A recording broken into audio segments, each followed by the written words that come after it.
to your live. Welcome everyone to the Transformative Justice Coalition Teletown Hall meeting. Where do we go from here talking about voting rights? I'm attorney Daryl Jones, the chairman of the board of the Transformative Justice Coalition, and I am so excited to have you here.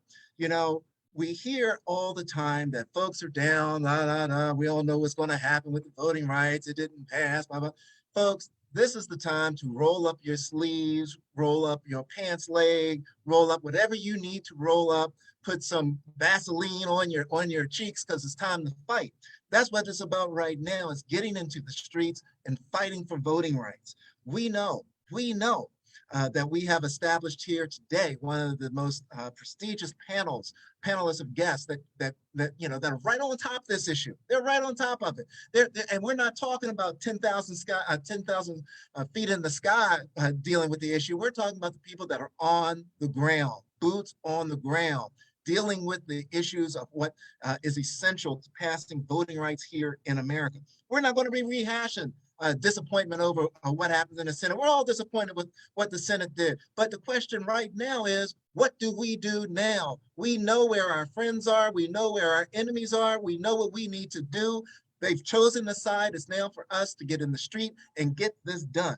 So, with that, we know that when we talk about the different states across this country, that we have all kinds of voting rights suppression issues that are there. In Texas, we know that they're trying to stop and have stopped the drive-through voting while COVID is running rampant, to make it more dangerous for people to actually vote in the state of Texas. In addition to that, they have election officials that cannot send out absentee ballots. It's a felony unless it's requested by the voter for them to send out an absentee ballot. Incredible. This is the kind of stuff that's going to continue to happen unless we can get involved and stop things that are happening on the state level. I'm not going to leave Georgia alone, because we know that in Georgia, what is it, Senate Bill 325, that will entirely get rid of drop boxes throughout the state of Georgia. We have the executive director from the Georgia Coalition of People's Agenda, Helen Butler, as well as the co-founder of Black Voters Matter, Cliff Albright, as well as attorney Gerald Griggs, one of the best civil rights, voting rights attorneys that you'll come across, all in Georgia. They're going to address that issue. But it didn't stop in Georgia, because we know that in Arizona and Tennessee, they tried to outdo everybody else. And now they've got this fingerprint identification for people that are in person voting. Get this, you're going to vote. They want to ask you for your fingerprint to show that you're you. Your fingerprint. Come on now. So we have all of this going on, and then we have this. What's the person's name? The devil, DeSantis, whatever he is down in Florida, who's down there trying to talk about the election. Satan. The Satan, talking about having an election police to go around to I guess round people up in different polling places and find some crimes, folks. This is not a time to feel sad. This is not a time to go hide in a hole. This is a time to straighten up your back, get out there and work to get people registered to vote, work to be certain that people have the opportunity to elect that right to vote. That's where we are right now. Ladies and gentlemen, we have with us some of the top advocates, some of the top activists, some of the top legal minds here in the voting rights circle. We have Professor Kimberly Crenshaw, professor from Columbia, as well as UCLA, as well as the co-founder and executive director of African American Policy Forum. We have with us Rev Stephen Green. Yes, Rev Stephen Green. He and I got arrested together in Arizona. Rev Stephen Green, he's the chair of the Faith for Black Lives, as well as a pastor in one of the churches in Harlem, just an outstanding advocate and activist out of Morehouse College. We also have with us Shana Gallagher. Shana Gallagher, she is the executive director of UN-PAC. And yes, she too got arrested with me in DC here recently. Shana Gallagher. We also have with us Cliff Albright, co-founder of Black Voters Matter. And yes, Cliff Albright got arrested with me too in DC, blocking the Senate, but all for the good cause of fighting for voting rights. We also have with us Helen Butler, who is the executive director of the Georgia Coalition for the People's Agenda. Georgia People's Agenda, just an active person. I'm going to love hearing from Helen. I know she's going to dive into Lincoln County and what's happening down there in Georgia as well. Gerald Griggs, the vice president of the Atlanta chapter of the NAACP, who is also one of the attorneys that represented the Transformative Justice Coalition, Rainbow Push Coalition, in the court as we were fighting for voters that were being wrongfully removed from the rolls down there. We also have with us Nick Knudsen, the executive director of DemCast USA, just an all-around fighter all the way through. You know, welcome to all members of this panel. I wanted to start with a quick commentary, if we will. It's my pleasure to introduce to some, to reacquaint with most, the person who we refer to as the Election Protection Queen of America. She is the founder, as well as the leader, as well as the president of the Transformative Justice Coalition. She's our good friend. She's Barbara Arnwine, attorney Barbara Arnwine. Barbara. Thank you so much. First of all, thanks everybody who has joined us tonight. You know, thank you for coming from all over the country to be part of this program. We apologize for the delays, but oh, are we happy that we are on and moving. We have, as you know, an all-star panel, as Daryl has already introduced, and Daryl Jones is one of the most visionary people in this fight, and he has been an amazing co-leader of TJC. I was on a call earlier, and I won't talk about what call it was, but I was taken by our people, our folks, and how very depressed and upset they were about where we are right now. Now, to be complacent about where we are right now would be a tragedy, but to think somehow that this is the worst thing in the universe that could ever happen, that the Senate betrayed us, I want you to go back in your imagination and think about how the people felt in 1877, when the Hayes-Tilden Compromise was passed. And when they knew that meant that Black troops, that all those Union troops would be leaving the South, and the subsequent rioting of the Ku Klux Klan, the destruction of Black lives, the destruction of Black communities. Think about that. Think about the Native Americans forced across the country on the Trail of Tears. Think about all the things that people have been through. This is not the most evil deed that the Senate has done. It's pretty darn ugly. It's evil, it's wicked, it should never have happened. You know, I think, you know, people sit back and they're all doing these postmortems. Listen, folks, the day that Sinema went to the well and gave that speech about how she couldn't support the rules change, later on that day, she talked to some of her colleagues. What did she tell them? She told them that we could not, that this bill, that the Freedom to Vote John R. Lewis bill was always dead, that it never had a chance. That's what she said. So this wasn't about persuading people and somebody didn't do a good job of persuasion. This was not about people not showing that, the Senate filibuster was wrong and racist and all the other problems. This was somebody who had already made up their mind that they weren't going to support voting rights.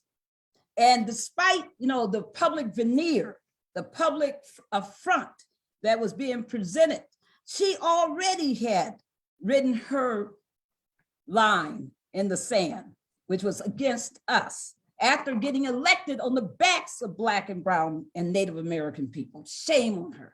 But that's not where we stop. Where we start, where they stop, we start. Because ultimately, every time people have said that we can't do something, every time people have said that we were over, that we would not be able to prevail, we have picked ourselves up in Tulsa, picked ourselves up in Clinton, picked ourselves up in Colfax, picked ourselves up in Wilmington, picked ourselves up in Okechee, picked ourselves up out of the ashes in Rosewood. We have prevailed because of one thing, and that is our unrelenting spirit and our demand for justice. We don't give that up to anybody. We don't concede the moral high ground ever on these issues. And we will always be there until we, win, and then we'll still fight, because justice is our right. It's not just something that we seek ideally, it is imperative. And we are the people who have to make that happen. So folks, I think all the time of a Harriet Tubman told, sitting up there serving people on the Southern Confederate troops, and she's there listening, and they think that because she's illiterate, quote and unquote, and dumb, because she's a Black woman, they ignore her and they're talking all their plans, and she's going back as a Union spy, sharing all their plans. She goes to Kabachi River and is there heading up troops, the first woman to command federal troops in the United States, and frees what, 1,000 people? Come on, folks. When they tell us what we can't do, we say, just watch us. When they say that we're dead and gone, like they said in 2020, what was the headline in January of 2020 in the New York Times and everywhere else? The lowest predicted voter turnout in the century, they said. When COVID said, they said, oh, it's all over. No voter turnout. What did we do? We got together. We organized. We educated the people. We fought for their voting rights. We changed the laws, state by state. We did what we had to do. We will do it again. We don't stop, because the creative genius that brought us through these times, that have made us endure, the creative force of justice has not dissipated. We will overcome this battle and so many others. And when we are victorious, we will make sure that people understand the price that was paid. And there will be prices paid before this is over. So Daryl, I'm gonna be short, uncharacteristically, because we have so much to do and we lost time. So I'm gonna turn it back over to you. And again, everybody, thank you for being here. Thank you for your activism. Thank you for your trust and your belief and your hopes. Thank you to all of our incredible panelists. Oh my goodness, these are just some of the most amazing leaders in the country. And we do look forward to our part 2 next Monday, when we will bring more people on and we will continue this dialogue, because this is where the work is being done. It's not in the talking, because everybody here is not just a talker, they're a doer.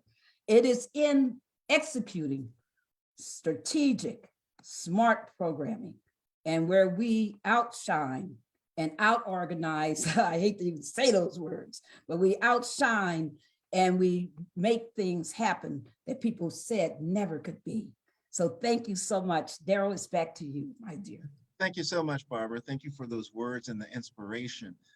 People around the country need the inspiration, but we also know that people around the country need the direction. They need to know what way to march, what way to go, what do we do?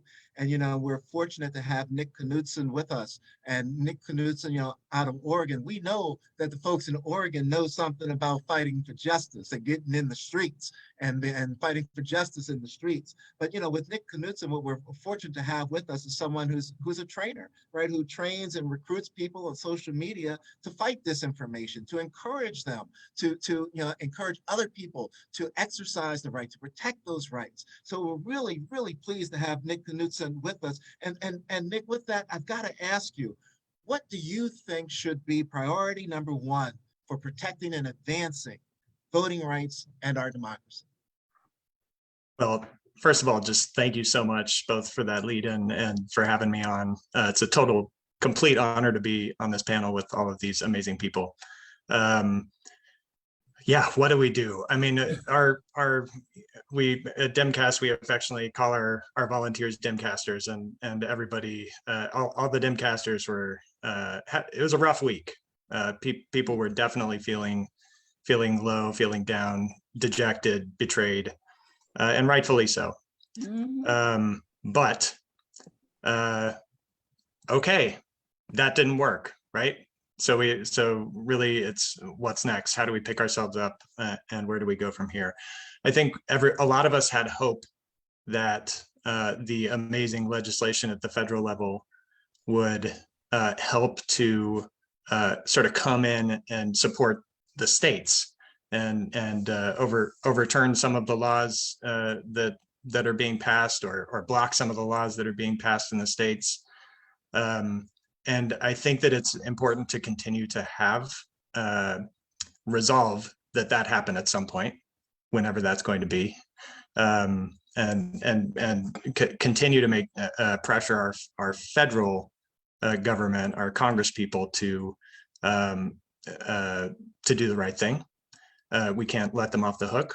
We have to continue to expect that they'll keep bringing up voting rights legislation in perpetuity. But we also, as everybody who's on this panel, who's on the ground doing the important work in the states knows, it's very important to think local right now, and to act local. Yeah, act in your own community. Find an organization that's doing important work in this area and voting rights at the local or state level, and connect with them. And if you haven't already, and if you are already, then double down, because a lot of the a lot of this legislation, there's a lot of legislation that's been passed at the state level, and there's a lot of legislation that's going to be proposed in 2022 and come up for a vote. So there's a lot of work to do in organizing against those laws. And just on the social media side, just since that's the focus of DemCast, I'll just say we have a lot of power. The people have a lot of power, narrative power, in storytelling, and it's really, really important that this fight is out there. That not only that we're protesting, that we're attending our legislatures and providing testimony, but that we're filming all those things. That when people go out and vote in the primaries this fall, this spring, that we're collecting the stories of people who had to wait in extremely long lines, or who had to show ridiculous forms of identification and were turned away. We have to tell all of those stories and get those stories out there to make it clear to the American people that this idea of voter suppression is not a myth. The whole right wing narrative they're very successful in pushing out is that this is all just silly stuff, and everybody can vote. It's totally reasonable to show an ID, and so they really try and downplay the importance of all of this. But the impacts on people are very real, as we all know. So making sure that we're all using our voices on social media to tell the story of what's actually happening is something that we can all do. And even if that's not something that's happening to us, it's stuff that we can amplify.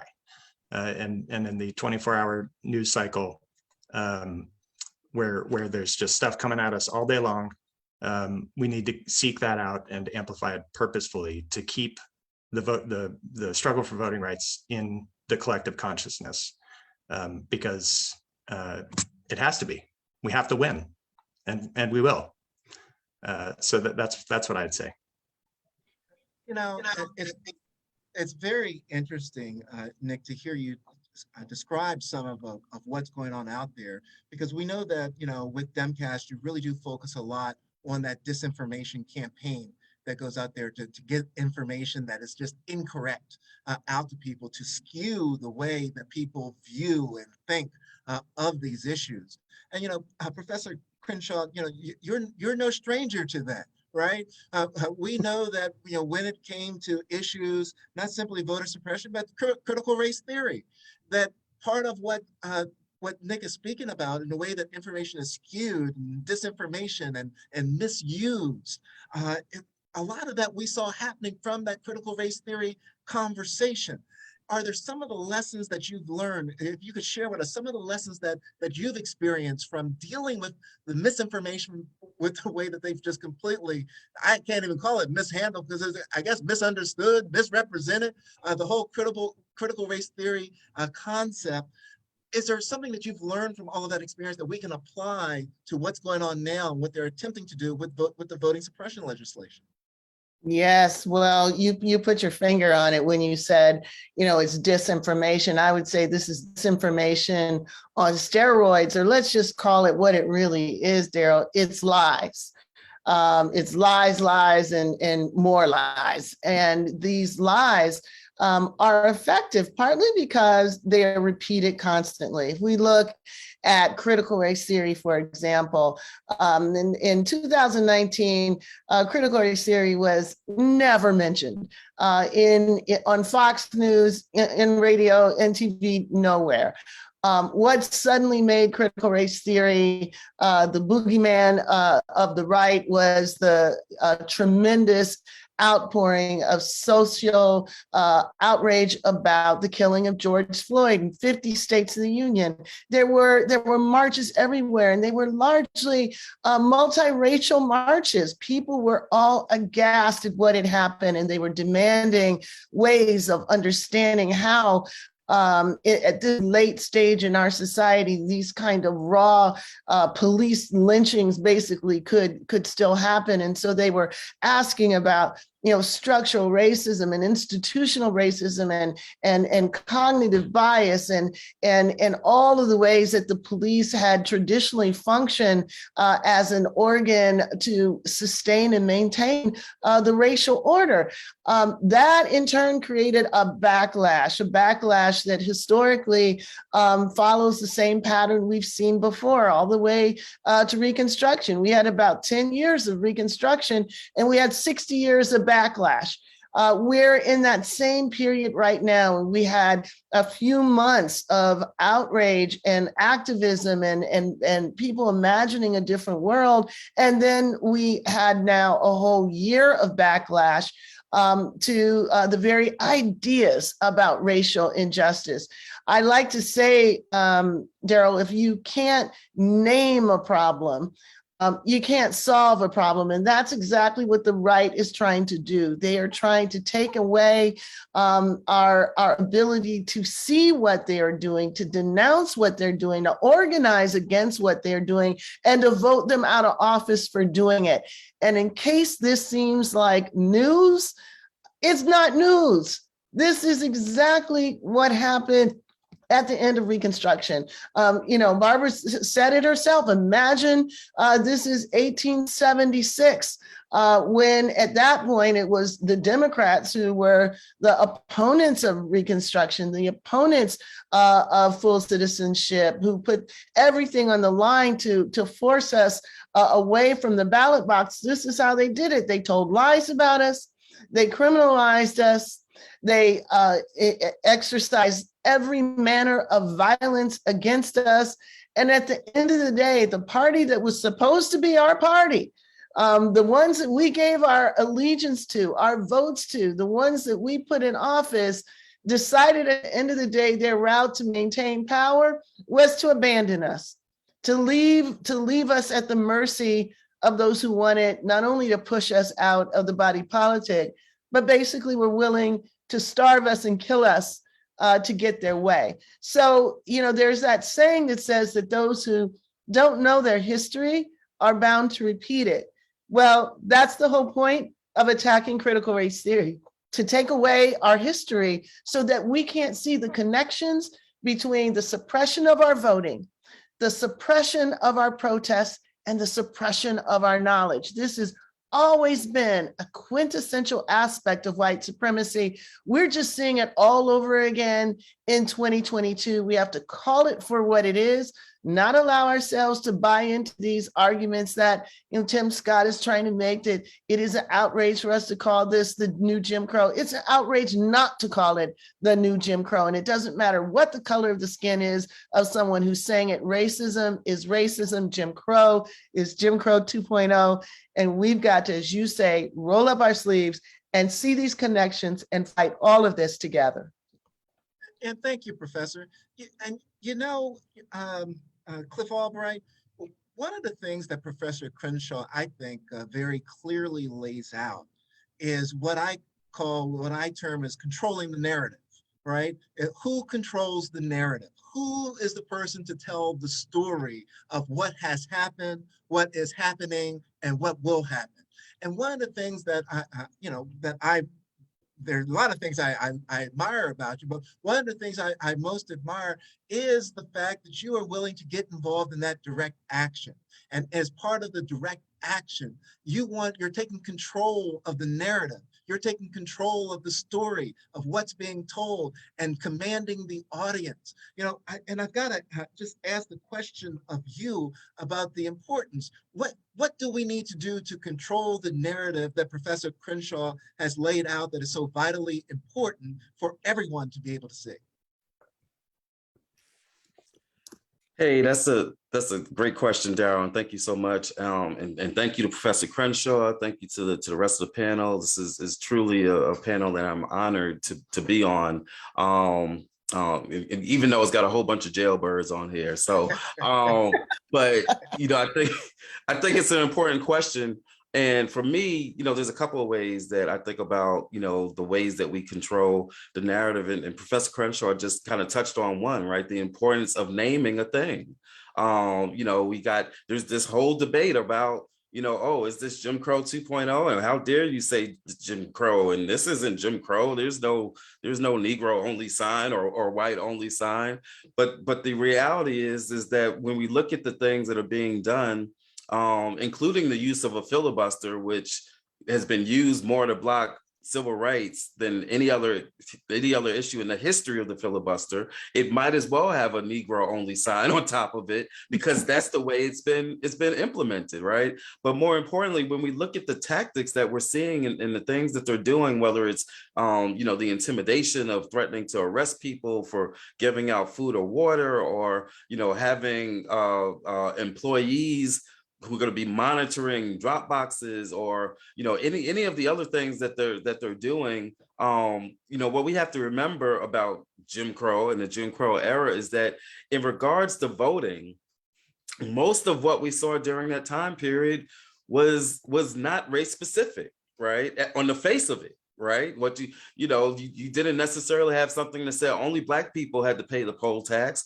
Right. You had things that were on the face of it universal, but we know how it was targeted. We know who it was really meant for. We know the way that it was used. And that is exactly what is happening now. We need not be unclear about who the IDs are being targeted against. We need not be unclear about who they're targeting when they try to criminalize giving out food and water, or when they're closing the polling places. We need not be unclear. We know who all this is targeted at. After all, even this insurrection on January 6th, people say it was an attack on democracy, and it was, but we need to be clear, what exactly were they trying to overturn? They were trying to overturn some votes in Atlanta, right? In certain states. In Georgia, they were concerned about some votes in Atlanta, predominantly Black folks. In Pennsylvania, they were concerned about votes in Philadelphia, predominantly Black folks. In Michigan, they were concerned about votes in Detroit, predominantly Black folks. This wasn't just an insurrection against democracy. This was an attempt, this was an insurrection against Black folks. And so when we say Jim Crow 2.0, that's not hyperbole. We're not making some stuff up. That is exactly what's happening, and is consistent with the history of the period that we went through. So the first step is to be clear and to name the thing and to call it what it is. That's a part of how we shape the narrative. We have to be unapologetic about that. When people called me up talking about President Biden's speech and saying, oh, did he go too far when he compared people to Bull Connor and to George Wallace, I said, did he go too far? He didn't go far enough, because that's exactly the side of history that these people are choosing to be on, including 2 Democrats. So first, in controlling the narrative, we got to be courageous enough and honest enough to call a thing what it is, right? And yes, it is Jim Crow 2.0. The other part of that, and the other part of your question is, part of shaping the narrative is about what actions are we willing to take once we've called a thing, right? Once we've called it out for what it is, what are we willing to do about that? Because at the end of the day, if we're saying that it's Jim Crow 2.0, if we're saying that it's reminiscent of Reconstruction, our actions have to be consistent with that. That's been one of our critiques of the president, that he called it out as the worst attack since the Civil War, but then his actions were inconsistent with the level of threat that he was trying to tell us it is. Our actions can't be inconsistent. So if we're calling it out as Jim Crow 2.0, if we're saying this is similar to the things that our movement had to deal with throughout the civil rights era, then our actions have got to at least be as consistent with what our folks did during the civil rights movement. We got to at least be willing to sit in someplace. We got to at least be willing to march someplace. We got to at least be willing to get arrested someplace. So if we're going to call it a thing, our actions have to be consistent. And that's part of how we shape the narrative, because they can't ignore what we're saying that it is. More importantly, maybe not more importantly, but just as importantly, controlling that narrative and taking those actions is important, because we're leaving a record, right? The same way that debate and that vote, and I don't care what anybody says, yes, it was disappointing. I'm in no ways around that. But even for that debate to take place was the result of movement forcing that debate to take place. That debate would not have taken place if we had not all summer, all fall, all winter been forcing them to deal with this issue. They would have loved to just move on and talk about all the other things that they have on their agenda. That entire debate and that vote, which has put them on record, is happened because of movement. And so that's important. In the same way that them documenting that was important, us documenting our resistance is important. Because as I always say, the resistance, when we look at Sister Harriet and Brother Nat and Brother Denmark and all those who are unnamed, who we know, used to do the work slowdowns and all the other forms of resistance, you can't say that Black folks, talking about critical race theory, you can't say that Black folks were just some happy slaves, because we have a documented history of resistance.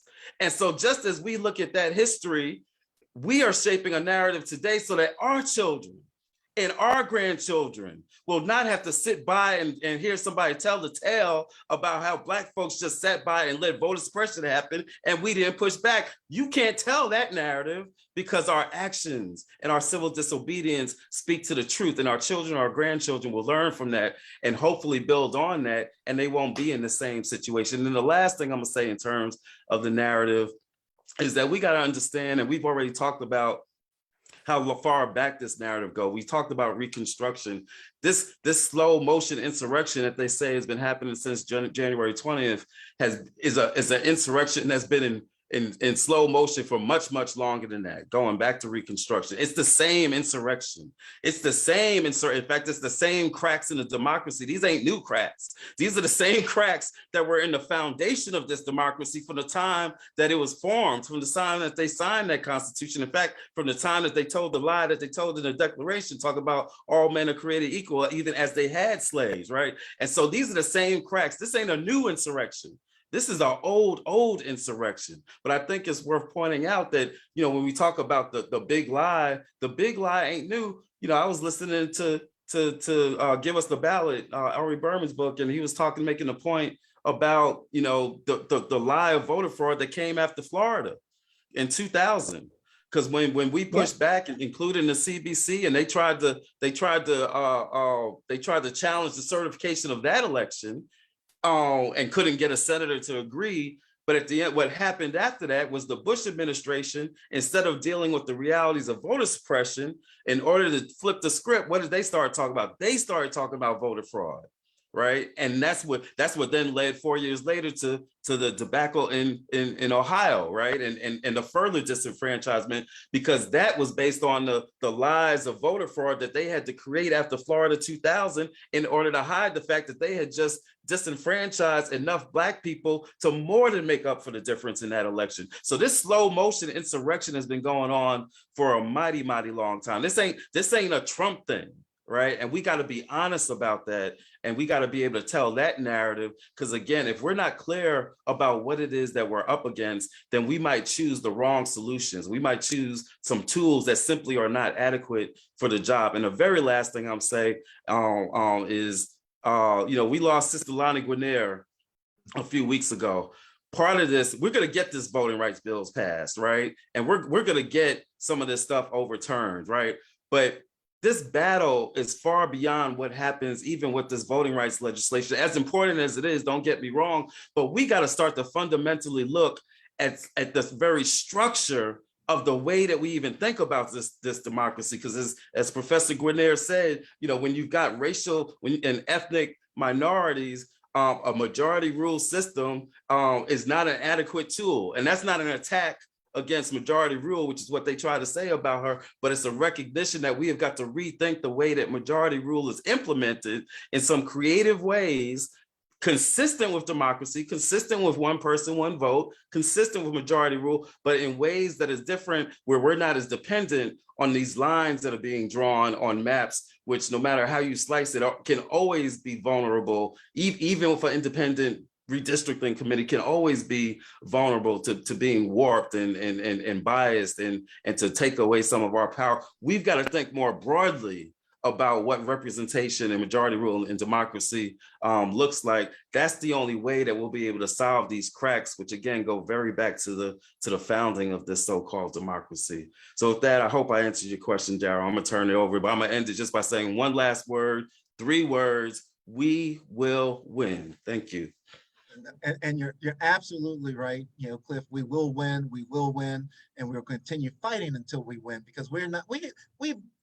There's a line that Barbara always hears me say, and she always starts cracking up every time she hears. We have weapons we haven't even unwrapped yet. I mean, we have stuff that we need to get done, that we need to put in place, and we haven't even started getting deep into our stockpile of what we have available. But one of the things that you said that is critically important, I think, is that I appreciate how you pulled the information to control the narrative here, to understand that there wasn't going to be a vote on voting rights in the legislature, on the federal government. That wasn't going to happen. It wasn't until there was the action that came from the streets. It wasn't until there was pressure that was applied to the senators, the pressure that was applied to President Biden. Pressure is what made that vote happen at all. And so, folks sometimes get confused when, they see that it wasn't what, well, I guess, with the exception of Shana and perhaps Stephen, we're all part of that generation where we got accustomed to what they used to call that microwave, right, thing. Push the button, it's done in 30 seconds, and there it is. That's not where this is. This is voting rights, and this is going to take some pressure, and it's going to take a little time, and that's what's happening. But I wanted people to hear a success story, because we heard the success story of us getting it to the floor of the Senate. But I would also, Helen Butler, I want people to hear about a success story.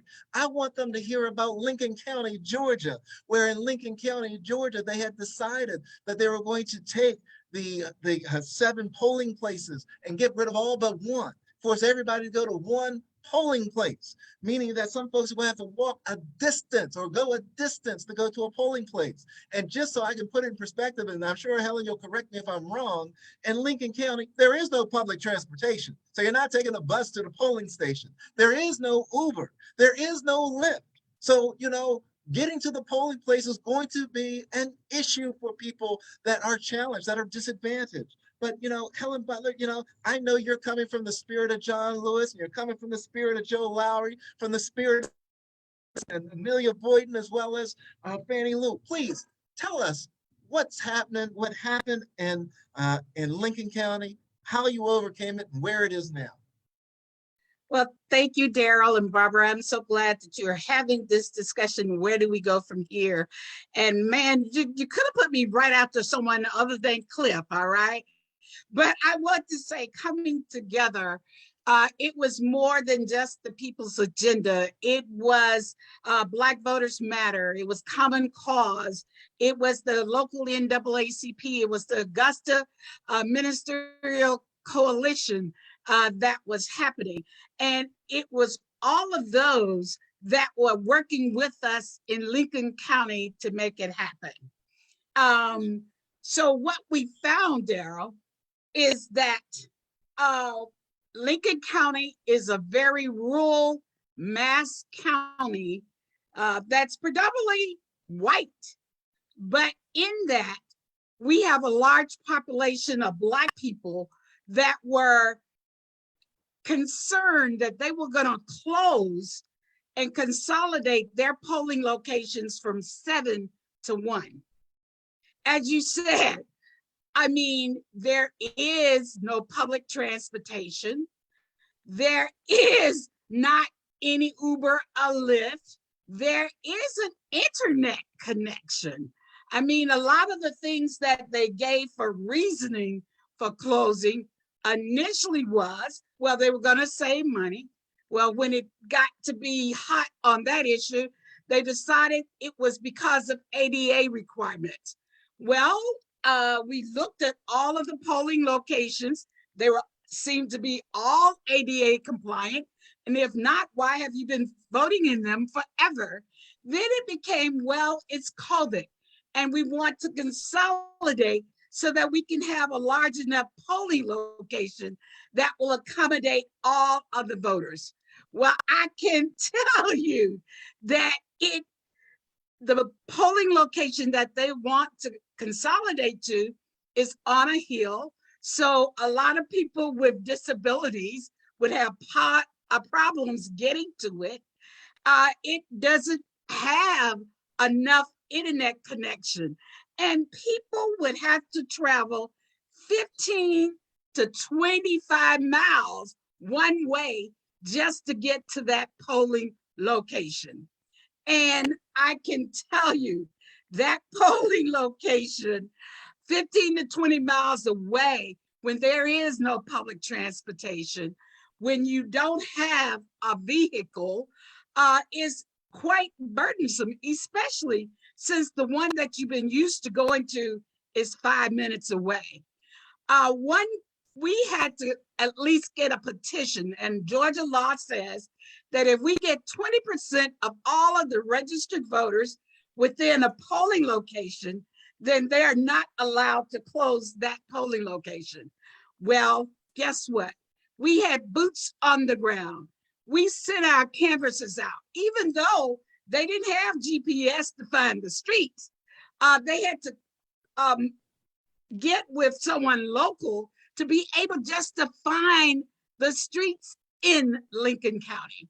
So they got together and we got over 600 signatures, which meant that 3 of the 7 polling locations could not be closed. Guess what? We went to a meeting of the Board of Elections. It was evenly divided between white and black. The white people said we didn't want it closed. The black people said they didn't want it closed. They asked the chair of the board, well, why are you doing this? And his response was, I don't know why. And he hurriedly decided to close the meeting without further action. He had first said that the senior center would provide transportation. So when they asked the question, transportation for all voters, he go like, well, we really hadn't made a plan. We don't know how the budget is going to be for that. We got to investigate it further. But you're spilling this as an option for voters to keep them from not saying they disagree with you closing their polling location. And so they're now at the process of verifying our signatures that we got. And tomorrow morning, we'll know the outcome. But I can tell you, we've already verified our signatures. So we know basically that they should be good. But guess what the chair said in an interview after that? We don't care what the law says about they shouldn't be closed because they got the right number of petitions. We're going to close anyway. So that means we now have to do litigation, perhaps. We have to spend more resources in other means. They are just lawless. And it's all a part, Daryl, it all started with that great takeover process of local boards of election. They got rid of the original board of elections that had Black people on it who stood up for the people in the community, and they replaced them with appointments by the political party, the Republican Party in that county, Board of Commissioners. They replaced all the Board of Election members with people that will go along with them. That's how you can get that steal of that 11,000 votes, when you take over the entire process of elections, from voter registration to who gets to absentee ballot gets counted, who gets to certify, who gets to work in their boards of elections, they can take over the entire process. And doing so, you then get the apparatus for this great takeover that they're looking for with that insurrection, that they will not have people that will certify the elections. But I can tell you, the people in Lincoln County are standing strong. Our organizations, the People's Agenda, the Black Voters Matter Fund, Galeo, Southern Poverty Law Center, the New Georgia Project, Common Cause Georgia, all of us worked together. We did phone banking, we did texting to let people know what was happening in the community. And one of the guys said, well, you all got more petitions, signatures than people have ever voted in this county. Well, maybe if you made it easier, they'd show up to vote and make it so that they knew what the process was, because we educated them about the process. And so we've got to continue to do that. But I can say one thing is where we go from here. We've got to have people that will run for office, that will do the right thing, no matter what is involved. So if you're out there and thinking about running, go check with Emily's List, Vote, Run, Lead.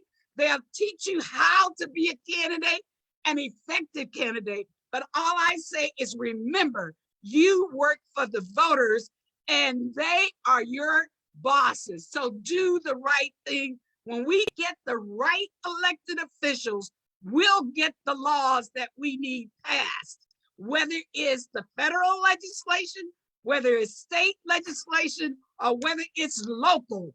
If we get the right people elected, we can get it done.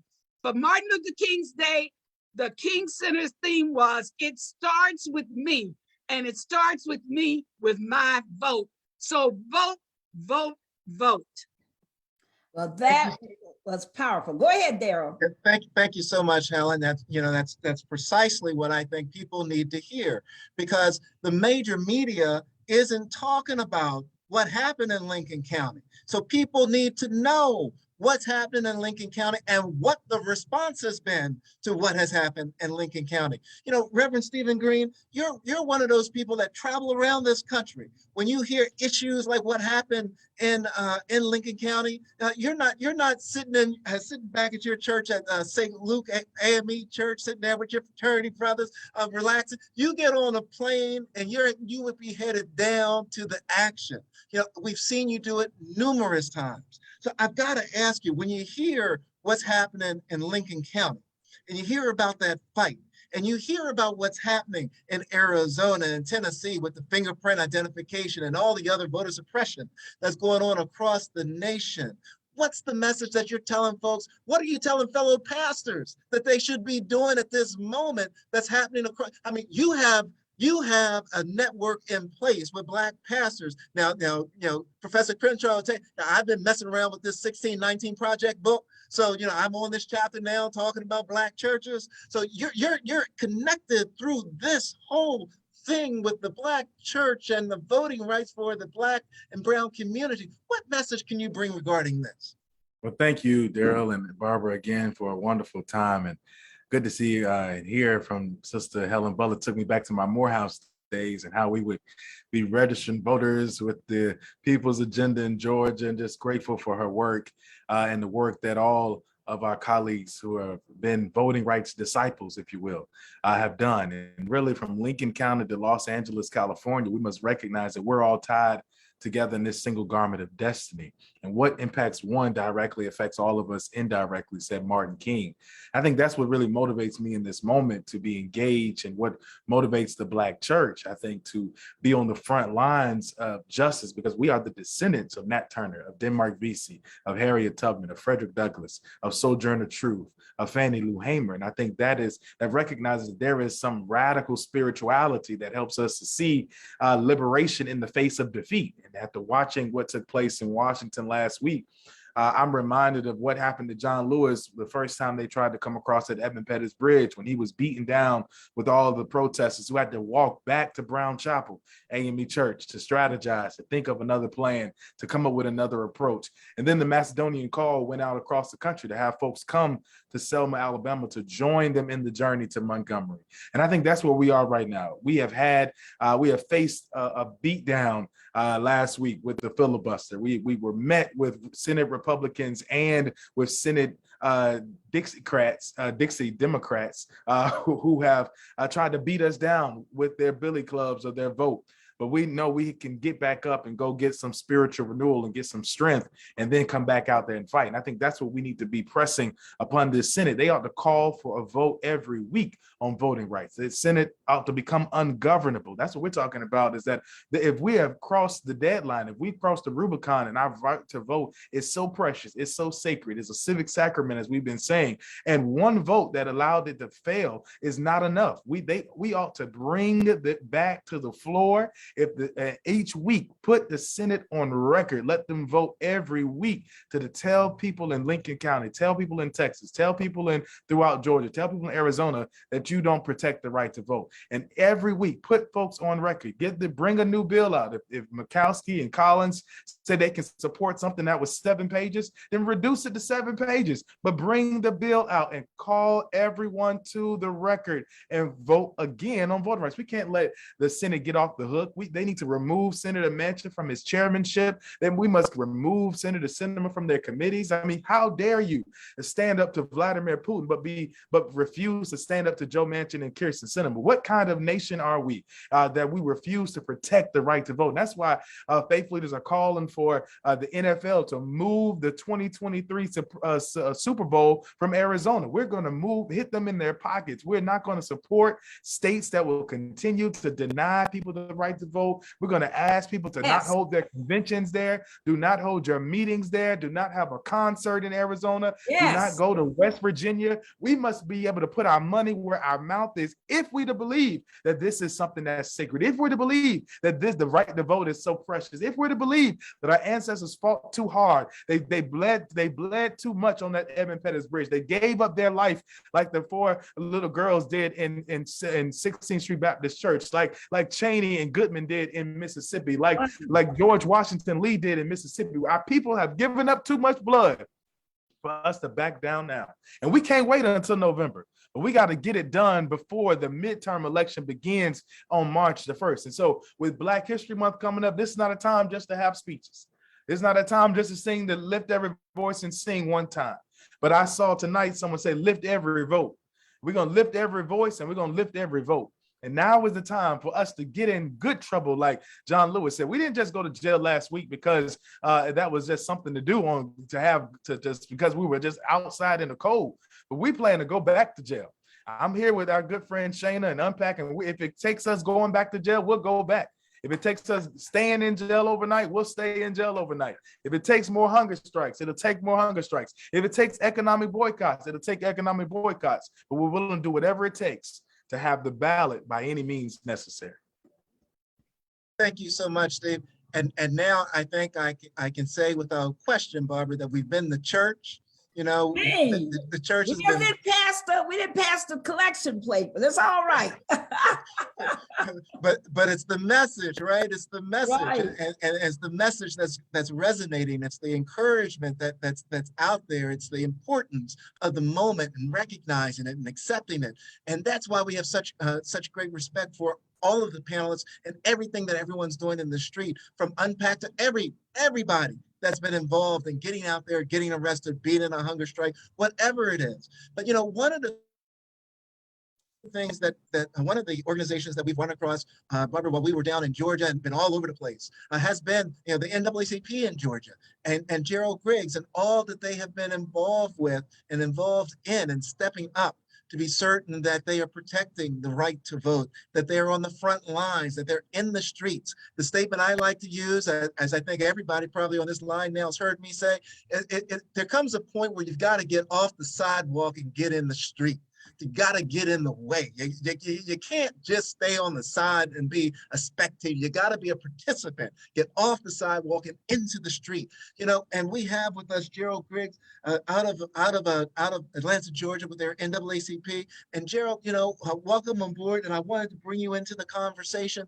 You know, you've heard all of this that's going on. What would you like to add? What should we be doing? What do you tell the folks in the NAACP, the youth in the NAACP and the folks in the NAACP, what they need to be doing right now? Well, you know, I've loved the great conversation that we've had with many of my comrades, Rev Stephen Green, and of course, Cliff and Latasha from Black Voters Matter, and the queen of voter protection in Georgia, Helen Butler. And so when I think about the moment in history that we're in, I think about many of my mentors, C.T. Vivian and John Lewis, and so many that come out of Atlanta. But I also think of some champions in the legal space. And I think that's what's missing here. I think what's missing is we need more Thurgood. We need more Fred Gray, who partnered on that lawsuit with the Transformative Justice Coalition and Black Voters Matter. And I had the ability to learn from the best to ever do it. And I think of Donald Lee Hollowell and C.B. King and so many others. And I think what we're missing here, yes, last week was a disappointment. But I think back to the Voting Rights Act of 1965, and I think to the Constitution, the 13th, 14th, and 15th Amendments, which still are good law. You know, we always talk about Shelby County versus Holder and how it gutted the Voting Rights Act. Let's be clear, it did not gut the Voting Rights Act. It gutted the pre-clearance section, but there are still Section 2, Section 3, and some of Section 5 that are still good law. And so when I look at the President of the United States, who I had the pleasure of watching the speech at Clark Atlanta University, and I heard of all the things he said, and then I saw Bull Connor and Jim Clark show up in the Senate. It's time for us to do what Lyndon Baines Johnson did, what JFK did. It's time for us to send federal monitors into the southern states, all 19 states. It's time for us to punish people that want to use literacy tests and want to use how many bubbles are in a bar of soap. All of those things are codified in federal law right now. So the president, as the chief executive officer of this country, has the duty under the Constitution to execute the laws faithfully. We don't need another law to deal with what's going on right now. Now, I want the Freedom to Vote Act and I want the John Lewis Voter Advancement Act passed, and they will be passed. But I also want the President of the United States to sign an executive order empowering the Justice Department to go after every single state that is passing these new Jim Crow laws, because we need federal intervention. When you start hearing politicians talk about states' rights, I start hearing Jim Crow. When you talk about politicians talking about states' rights, I hear black codes. When you talk about politicians using states' rights arguments, I think of slavery. Slavery was a compromise. Jim Crow was a compromise. We do not need to compromise anymore on what the law currently says right now. So I want everybody to lift your heads up, because there is hope. We are not in some dark period where we don't have tools to fight back with. We fight back every single day in courtrooms where we beat back these unjust laws. It's time for Merrick Garland to start suing like he did in Georgia, to start suing like he did in Texas. Every single state, there are parts of SB 202 that have already been declared unconstitutional by a Georgia federal judge appointed by Trump. So what we need to understand is it's time to bring the third co-equal branch off of the sidelines. Now, I heard some people make some arguments about, well, if you start fighting back with the Voting Rights Act, they will gut more of the Voting Rights Act because we have a 6-3 split on the Supreme Court. We have to remember that in the previous court, the Warren Court and the Burger Court, those were conservative courts until you started bringing enough actions. So we need actions like Thurgood. We need actions like Fred Gray. We need to take it all the way up. But what you can do right now is call the White House. Tell the President of the United States, those are some beautiful speeches, but now it's time for action. It's time to empower the Justice Department through an executive order to implement Section 2 and Section 3 of the Voting Rights Act, because these tools and devices, these tests and devices are used to discriminate on the basis of race and color against Black voters, against Asian voters, against Latino voters. And it's time for us to tell the states that the supremacy clause still exists. The Constitution is very much alive. And so that's what I would bring to this conversation. I love the historical perspective. I love the clarion call of the clergy, but it's time for lawyers to get off the sideline. It's time for us to get in the fight. It's time for us to not only earn the respect of our ancestors, but also the respect of our descendants, because I'm 43 years old. I'm the first person in my family to be born with all of my rights, because I was born in 1978. My parents were born in 1947. So they were born before the Civil Rights Act. So they didn't have all full citizenship. I do. And I'll be darned if I leave my 13-year-old daughter with less rights than I have. And so I think that's what needs to happen. I think we need to be clear on the conversation that's happening right now. I think we need to recognize, as Reverend Dr. William Barber says so eloquently in his book, Third Reconstruction, where we are, and that we need to push back. And we push back both in the streets, in the suites, in the courtroom, and of course, in the halls of legislature. Because even today in Georgia, where Helen had such a wonderful victory, we're gonna claim it, in Lincoln County, we have a lieutenant governor candidate who's pushing for a constitutional amendment in Georgia to state that only citizens can vote in Georgia. Let's be clear. Georgia already has laws that make sure that only citizens vote in Georgia. So the big lie has disseminated all the way down, not only to the states, but now it's going to the localities. We have to push back. We have to make sure we hold Butch Miller accountable, that we hold the suppressor in chief accountable, and that we hold the president of the United States accountable for what he's doing in Georgia. And Georgia can send a message to the rest of the country. This is how you do it. Just like when we locked up Travis and Gregory McMichael and William Rowdy Bryan and sent them to prison. It's time to send the 45th president of the United States to prison for violating Georgia law and making sure that individuals do not use Georgia as a petri dish for the rest of the country. Because we were outside for 30 days.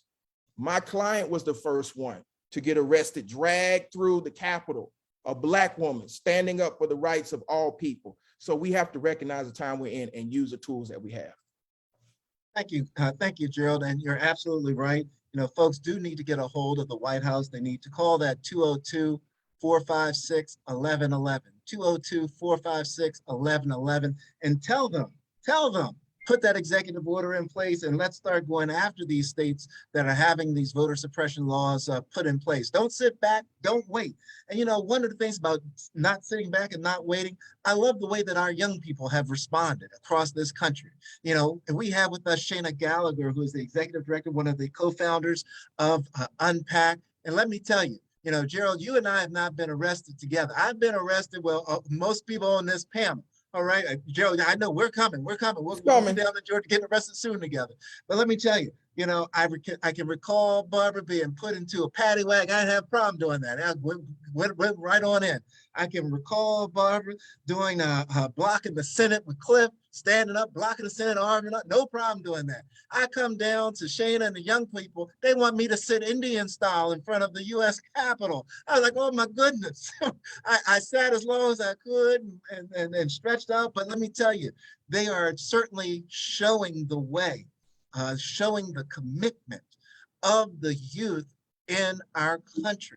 And I could not be more proud of the way that UN-PAC has put together, along with other college students and non-college students that were there. We had students, Shana, and you can correct me if I'm wrong, we had students from the West Coast, from Washington, have students from New York, had students from Arizona, from Texas, from all over the country. You had students that were coming out to demand that their voice be heard and that they were going to stand in the way. How do I say it, Helen? They're going to stand in the street and off the sidewalk because they needed to be heard, to be certain that their rights were protected. So, Shana, I want to ask you, about the hunger strike and why you and the youth did it. And, and how do we encourage and inspire other youth to get involved with that type of activity? Thank you, Daryl, and thank you so much, Barbara, and to all the other leaders that I am so humbled to share this panel with. We young people, we stand on the shoulders of the giants that you all are in having made it this far. Clearly, we're not at the mountaintop yet, but really, really grateful to be here with everyone tonight. And I am so proud also of the young people who put their bodies on the line in 2 hunger strikes over the past several months to demand urgent action to fix our broken democracy. And when we say broken democracy at UN-PAC, we are talking about access to the ballot box. We're talking about youth political power, but we're also talking about money in politics, because we think those 2 things cannot be disconnected. And the Freedom to Vote Act, which was combined with the John Lewis Voting Rights Act, did have some really important campaign finance reform components that are really important to us that I'll talk more about in a second. But in terms of why did we do the hunger strike? I'll tell you, we didn't want to do it. We did not want it to get to that point.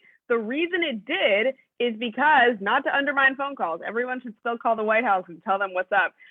But we were doing phone calls and we were knocking on doors and we were meeting with Senate offices and we were doing all of the right things for months and months and months that our supposed representatives tell us should be enough to get our message across. And the thing that everyone should remember about the Freedom to Vote Act and the John Lewis Voting Rights Advancement Act is that these bills were overwhelmingly popular across the political spectrum. It is not just young people. It was not just people of color. It was not just working people who we all know tend to lean a little more progressive. It was conservatives and white people, even in rural parts of the country, who agree that the system is broken and it's not working for them either. And so this was an overwhelmingly popular bill. And the reason that it didn't pass is because the system is so broken that, of course, a bill that was going to shake things up and change the status quo was killed off, very unfortunately. And 2 senators in the Democratic Party sided, unfortunately, with, ultimately, we believe, their corporate donors and special interests who, again, are perfectly fine with the status quo. And so for months and months since UN-PAC started, we have been trying to do all the right things to work within the system and to pass this bill, and none of it was enough. None of it was enough for our senators to listen to their constituents, and not just Democrats, obviously, Republicans too. We organize in all states. Of the 20 senators that we met with, half of them were Republican senators. None of that was enough to get our senators to actually represent their constituents instead of, the mega donors and the special interests that are not aligned with what their actual constituents and working people and young people and people of color want. And they weren't doing enough to pass the bill. And we knew that if we wanted the campaign to have life, if we wanted the bill to really have a chance in 2022, we needed to escalate and we needed to take matters into our own hands. And so we forced the issue, right? We decided that we were going to put our bodies on the line and use our very little amount of power that we have as young people to plead that our senators use their enormous power to save our democracy and pass then the Freedom to Vote John Lewis Voting Rights Advancement Act as separate bills. So we started our first hunger strike in Phoenix, Arizona with 20 young people. We ended it in DC outside the White House. And like so many of the folks on this panel have been saying tonight, that pressure worked. It was that pressure, and combined, yes, with the months and months of grassroots advocacy and calls and emails and meetings, that is what motivated the legislative pivot at the end of last year and put this bill back on the agenda. Of course, for a lot of y'all, you never stop thinking about it, but there are a lot of people in this country who were comfortable, who were not paying attention, and who all of a sudden were reminded that our democracy is under attack from voter suppression and from big money and from partisan gerrymandering, and that we need to do something about it. So we had that hunger strike. We suspended it because we had a date. Senate Majority Leader Schumer said, we're going to vote on this as soon as the first week back. But we pledged that we would return and we would restart our hunger strike if we had any reason to believe that the Freedom to Vote Act and the John Lewis Voting Rights Advancement Act wouldn't pass by MLK Day.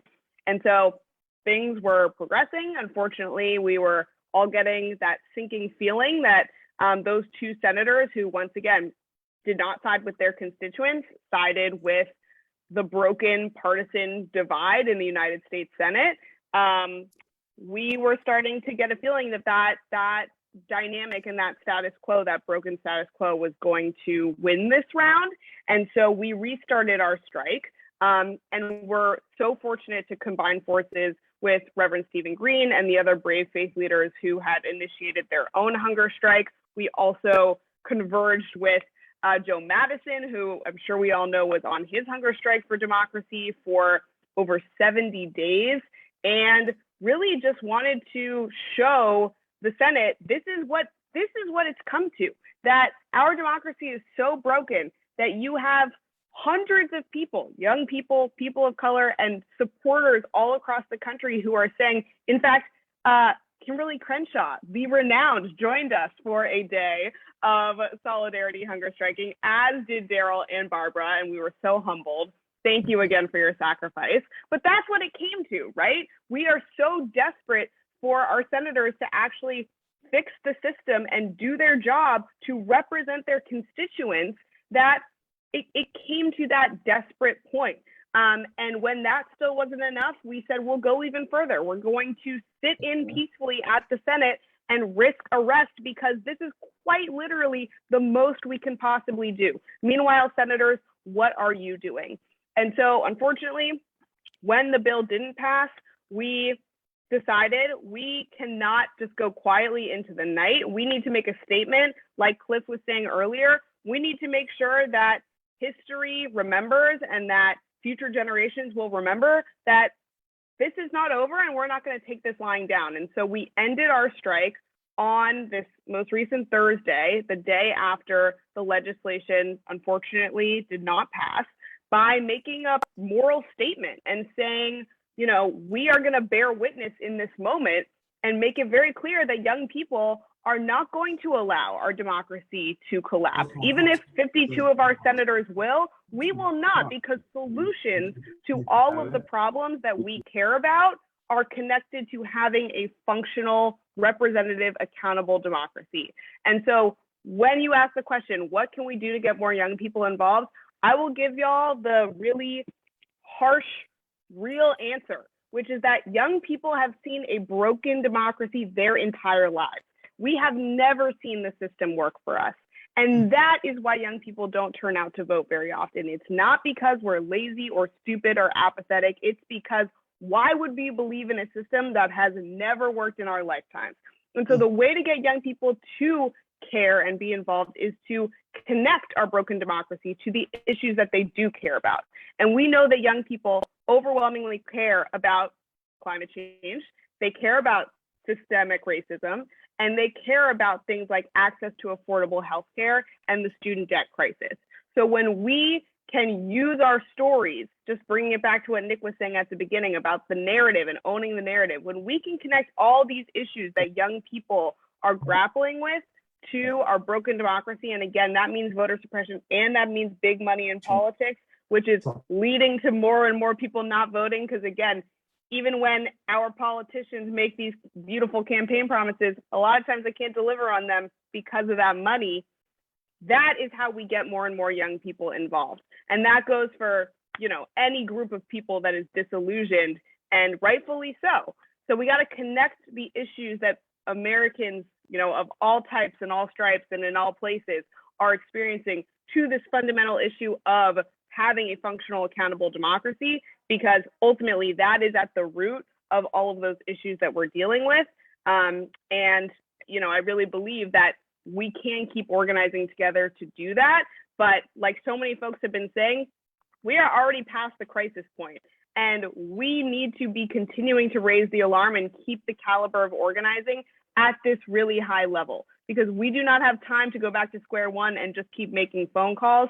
Like Reverend Green was saying, we do need to become ungovernable. We do need to hit them in their pockets, because that is where it's going to hurt them. And I'm really, frustrated, but still humbled and inspired that it is always the people who are on the front lines, the young people and the people of color who are actually feeling the impacts of this broken system, who are willing to raise the stakes. And so like Stephen said, we were hunger striking before, we'll do it again. We'll go back to jail, because so many folks on this call and our ancestors and y'all's ancestors especially have given too much for us to backtrack now. And young people are really, really grateful and, inspired and motivated to stay in this fight with y'all. So thanks again for having me on. No, thank you, Shana. And, one of the things that you said that I think was just, really for me was a breakthrough moment in understanding the challenges of the youth of America is when you said that throughout your entire life, you've never seen the system work. It's been a broken system throughout. So why would you believe and work for a system that you know has been broken? It's almost like it's discouraging to you to even try, because you know that it's broken. And and I raised that, Barbara, and I know that you want to do the introduction of our guests, and then I want the panel to touch on this topic, and that is that we know, just based on some of the things that Shana has said, we know that there have been over 88 pieces of voter legislation, voter suppression legislation that have been introduced, over 88 across this country. There are over 88 bills that are currently pending that have been introduced. And without federal legislation, we've got to ask the question of how do we address the assault on voting rights? And that's a question that is going to go to the panel. But prior to the panel going into it, Barbara, I know that that we have a special guest that we really want to have you introduce. Could you please, Barbara? Oh, you're on mute, Barbara. Well, everybody who's watching on Facebook Live and YouTube and all the other channels, thank you so much. And there's a lot of excitement going on, a lot of chatting and the exchanges. But one person who was watching was Reverend Jesse Lewis Jackson. And he saw this incredible panel and he said, I want in. And he called me and said, I'm watching, I love it. It is so exciting. I want to come on and I want to say a word to everybody. And we are just so honored. Everybody knows, we have two amazing icons on this panel and all of these icons on this panel. But when there are certain people like Reverend Jesse Lewis Jackson, Sr., who is known internationally, he walks like a head of state everywhere he goes. And people just literally recognize him. And it's not just because he's tall and handsome, it's because he is an amazing leader who has sacrificed on the front lines of this battle, who still is sharply, helping and advising and leading. And I am so proud of him, because I always, when I'm with my sister, Kimberly Crenshaw, and I see the international renown that she celebrates and has but I think about my brother, Jesse Lewis Jackson Sr., who has been not only in this battle for quite a while, not only walked beside Dr. Martin Luther King, not only walked beside John Lewis, in fact, brought John Lewis to the Selma Bridge the last time he was there, who's done so much. We are so grateful for you, Reverend Jackson, just to take a moment to drop in and to join us and to share with us, for this moment. your thoughts. And we don't, we know that we want to get back, to our next question, but we got to give you your moment, because some people may never have this opportunity to see you, to hear you, and we're just so grateful that you joined us. Barbara, thank you for such a long and generous introduction. To all of you on the phone, I was trying not to call, but Sandra and Helen set my soul on fire, so I had to say something. You called my names, you're saying the ancestors, I'm one of y'all's ancestors, so y'all talking about me, don't ancestors, old people. Let me submit to you that January 15th, I came really quite a bit. April 4th is the kind of next kind of King Eyes Day.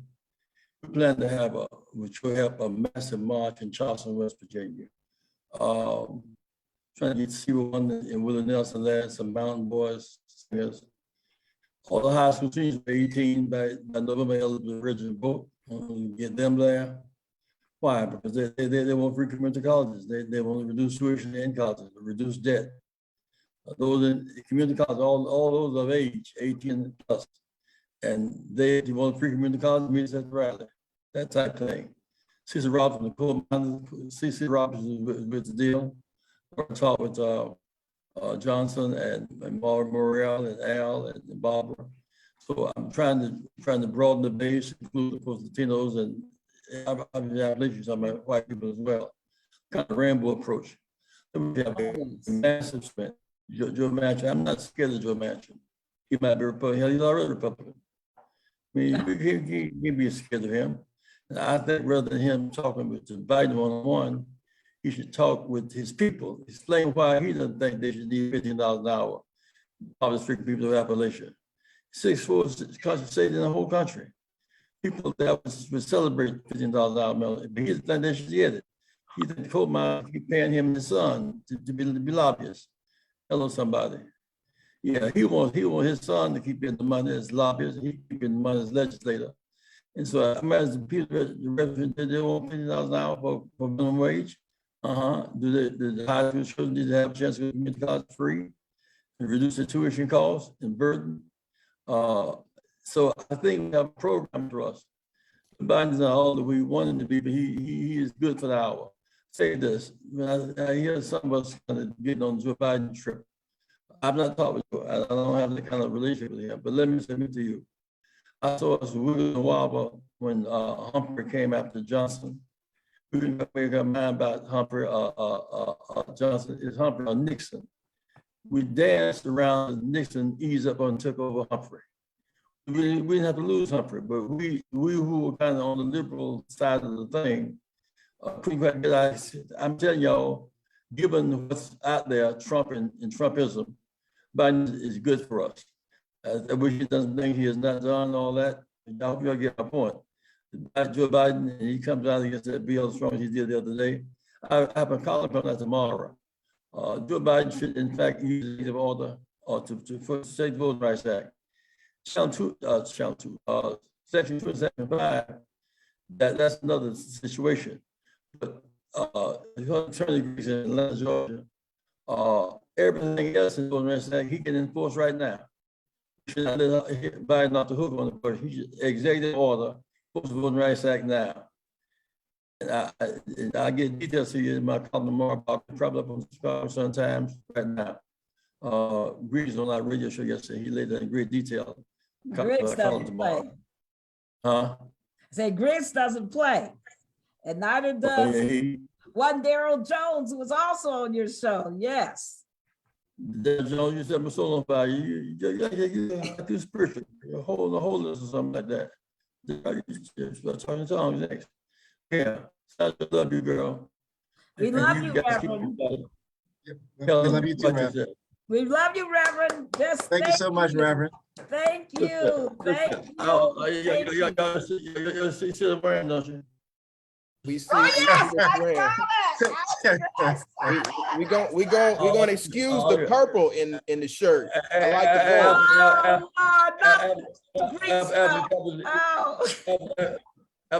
gold. We are, we are proud of you, Reverend. Thank you so much, Reverend, for all your inspiration. And I think that one thing we do want people to know, just like Reverend just gave you one date, we have other, before we get off this call, this show today, we are going to definitely talk about what you can do, because people are sitting out there going, well, what's the next step? What do we do? Reverend's talked about April 4th, but we got some dates before then that we should talk about. And so we're going to do that. Yes. Remember this point that is April 4th is kind of far off. It's obviously not to be done between that then, but it's kind of another big, we need a frame of reference. One of the reasons called March is called same thing on the back show. I'm calling this March and I've reached out to the family, admitted that I could, those of you on the phone. If we make that, if people come by bus, by car, by whether they come by, we can enter the hills. Well, Reverend, you see, I'm one of these people who's got a kind of a different perspective on this in a way, and I'll offer it, is that, you know, in my opinion, yes, we got to go after Mansion and Cinema, but listen, this is 2022. We got to elect some more senators where they're irrelevant. They should. I'm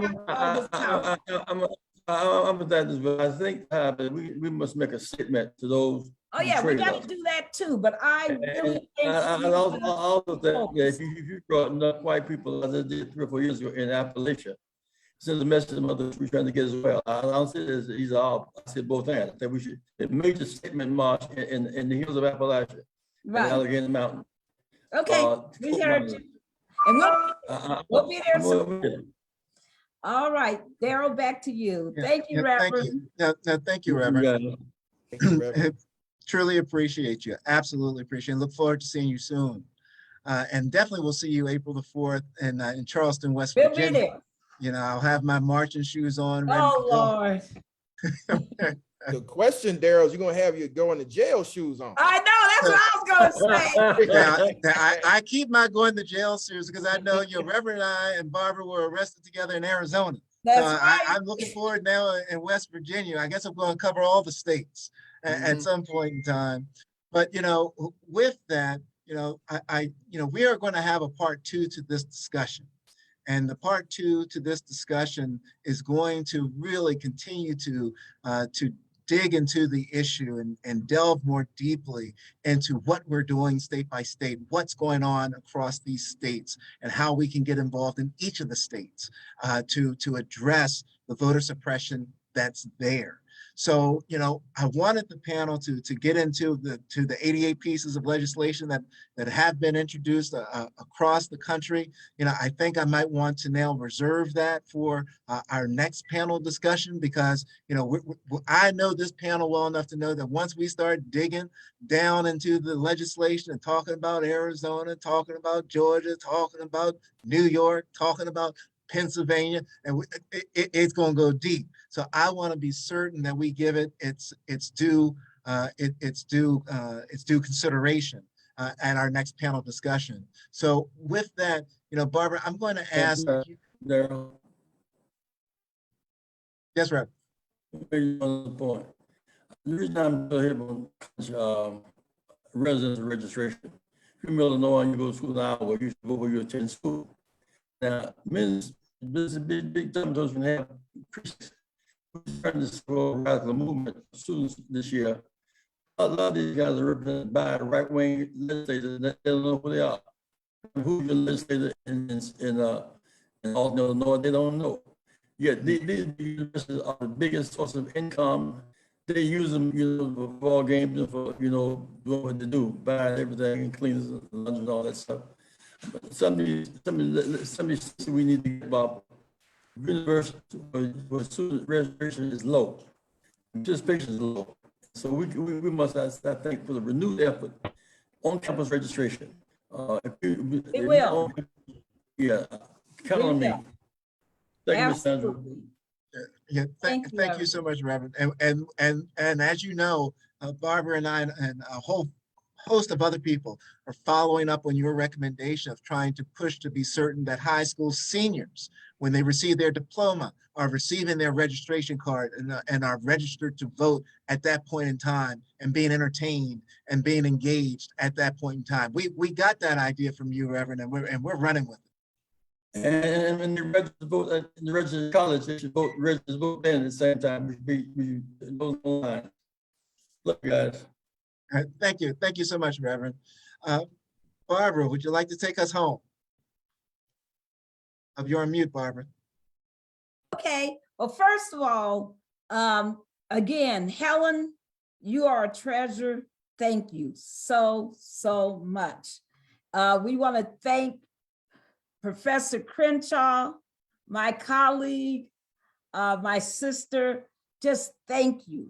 We want to thank you, Gerald Griggs, for everything. And you're right, the lawyers need to be here, and we are determined that lawyers will be there. Some of us have been in the Supreme Court, have our cases, our names on cases, who are sitting on this panel. But we do know that it needs a lot more of us. And just like we need clergy who are committed to justice, we need lawyers who are committed to justice. There's no one silver bullet to this fight. We're attacked, we live in a white structural racist society, which means we got to fight on every front. So there is no place where we relent or where we don't fight. I just wanted to, just close by saying a couple things. Cliff said it correctly. You got to know what the problem is, who the enemy is. The enemy is not just these two, bad senators who voted against us, and they intended to. I mean, this has been a ball game, a play game they've been playing all year long, last year and into this year. So there's nothing really there to worry about.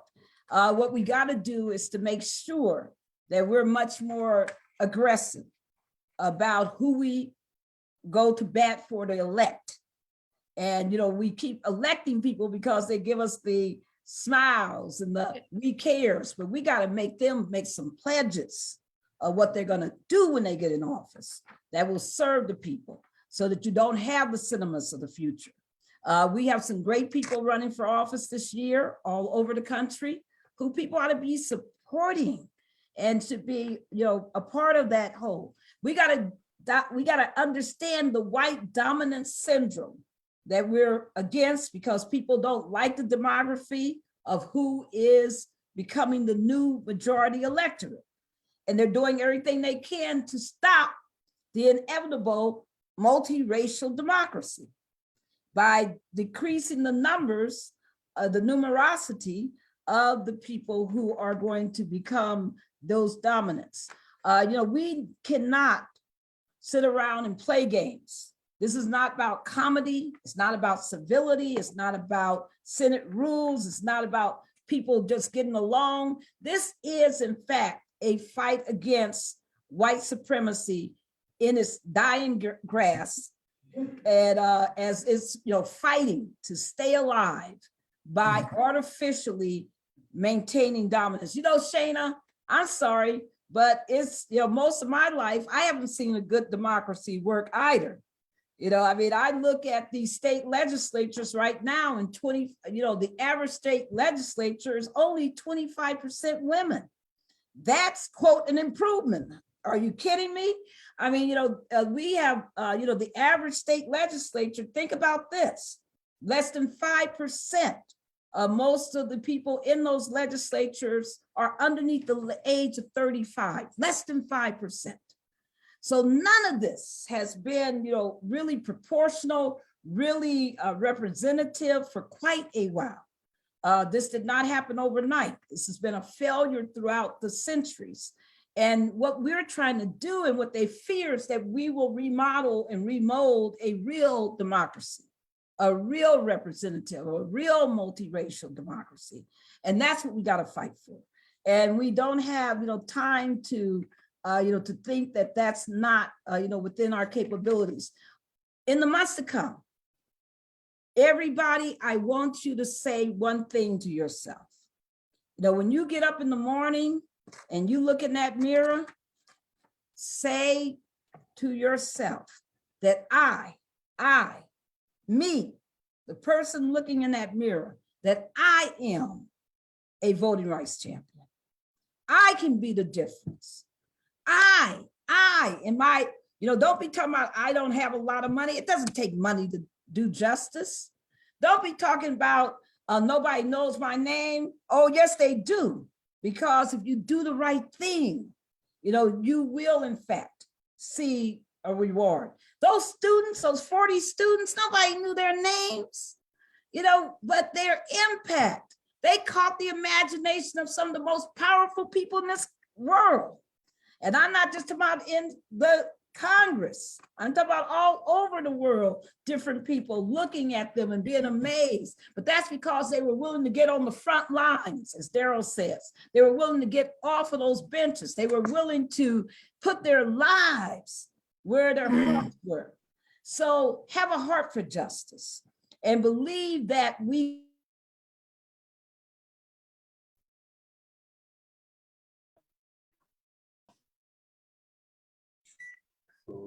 Barbara, I think you froze.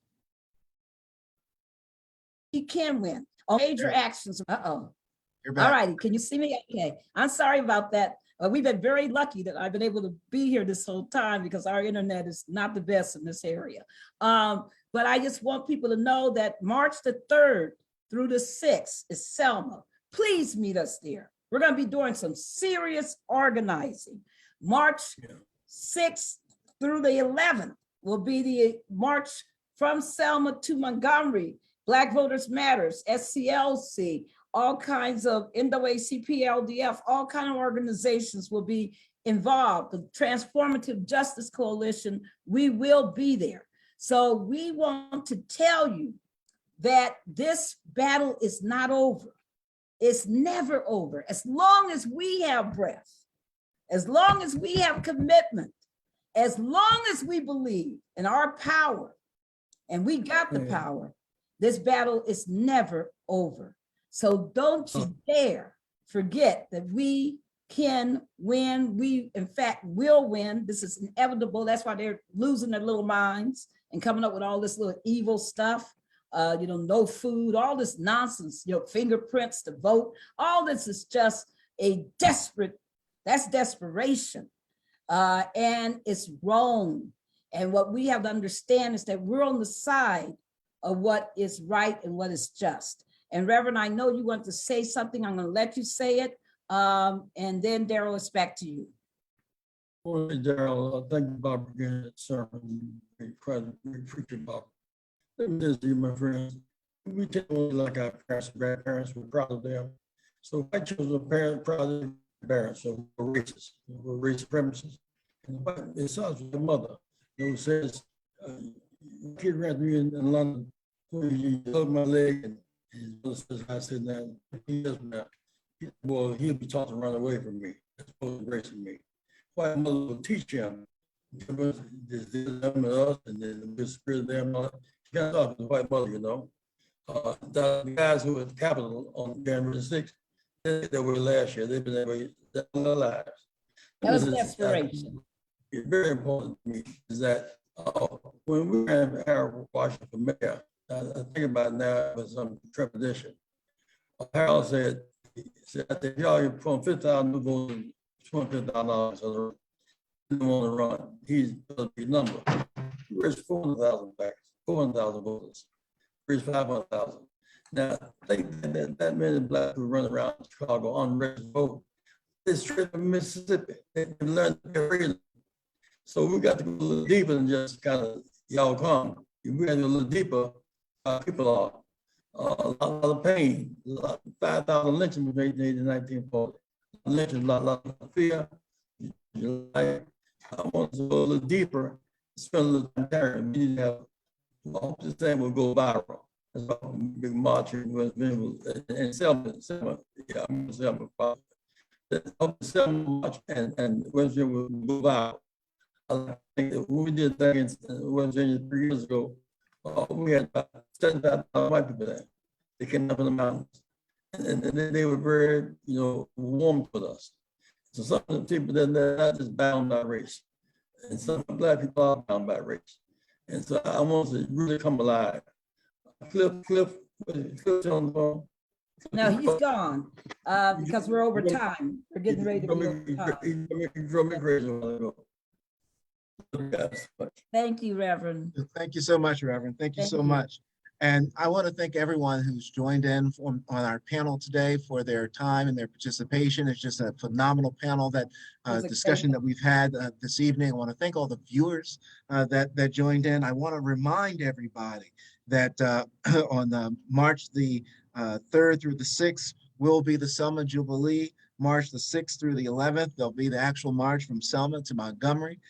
April 4th, which is the date of the assassination of Dr. King, Reverend Jackson is inviting everyone to Charleston, West Virginia, for a massive rally there on April the 4th. In addition to that, folks, we don't stop. We don't stop. We don't stop. Tomorrow at noon Eastern Standard Time, join Barbara and I for Igniting Change Radio. BarbaraArnwine.com, BarbaraArnwine.com, or WOLDCnews.com for Igniting Change Radio.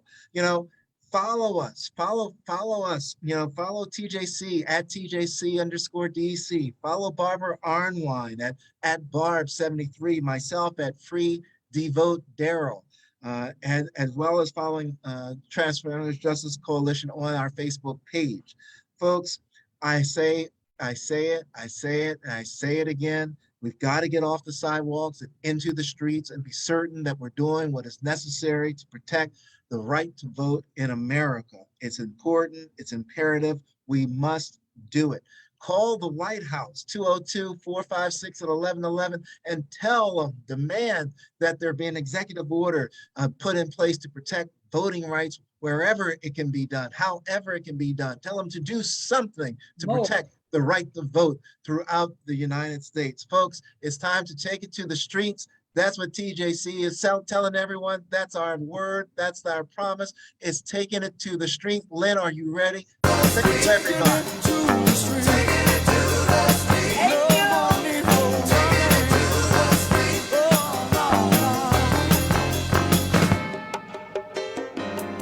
Take this message to my brother.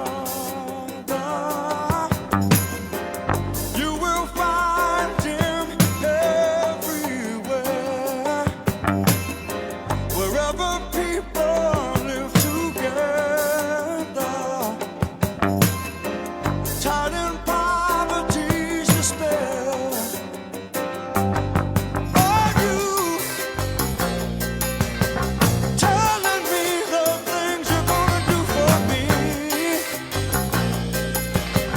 I ain't blind and I don't like what I think I see. Taking it to the street. Taking it to the street. No more need for running. Hey, yeah. Taking it to the street. Taking it. No more need for hiding. Taking it to the street. Oh, taking it to the street.